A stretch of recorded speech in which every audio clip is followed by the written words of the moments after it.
അപ്പോൾ ഇത്രയേ ഉള്ളൂ നമ്മുടെ വീക്ഷണം. ഒരു വലിയ എയർപോർട്ടിനെ കുറിച്ച് സ്വപ്നം കാണുമ്പോൾ അതെന്റെ നെഞ്ചത്തുകൂടിയേ വിമാനം ഇറങ്ങൂ എന്ന് പറയുന്ന മട്ടിലാണ് രാഷ്ട്രീയക്കാർ പോലും കാണുന്നതെങ്കിൽ ജനം എങ്ങനെയാണ് കാണുക? അതിവേഗം സഞ്ചരിക്കുന്ന ട്രെയിനിന്റെ യുഗത്തിലാണ് നമ്മൾ ജീവിക്കുന്നത്. ചൈന ഇപ്പോൾ 1000 കിലോമീറ്റർ സ്പീഡിൽ ഓടുന്ന ട്രെയിനിന്റെ ടെസ്റ്റിംഗ് നടത്തിക്കൊണ്ടിരിക്കുക. ട്രെയിൻ 1000 കിലോമീറ്റർ സ്പീഡിൽ നമുക്ക് സങ്കല്പിക്കാൻ പറ്റും ആർക്കാണ് ഇത്ര ധൃതി? കേരളയിൽ ഇത് പൂർണ്ണമായ ഒരു പദ്ധതിയാണെന്ന് എനിക്ക് അഭിപ്രായമില്ല. അതും പോരെന്ന എൻ്റെ അഭിപ്രായം. ഇപ്പോൾ ഒരു മിനിസ്റ്ററുമായിട്ട് നമ്മൾ സംസാരിക്കുമ്പോൾ നമ്മുടെ ആശയങ്ങളൊക്കെ അവർക്ക് ഇഷ്ടമാണ്.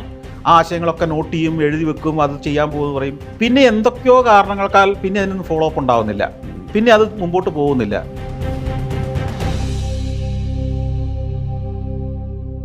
നമ്മളിപ്പോൾ ഈ സംസാരിക്കുമ്പോൾ ഈ മൈഗ്രേഷൻ, അതായത് കുട്ടികളും യുവാക്കളൊക്കെ അവരുടെ ഉപരിപഠനാർത്ഥവും അല്ലെങ്കിൽ അവരുടെ തുടർന്നുള്ള ജീവിതമൊക്കെ വിദേശത്ത് കുറച്ചുകൂടി മെച്ചപ്പെട്ട രാജ്യത്താവണം എന്നൊക്കെ ചിന്തിച്ച് ഒരുപാട് പേര് പുറത്തേക്ക് പോകുന്ന സാഹചര്യത്തിലാണ്.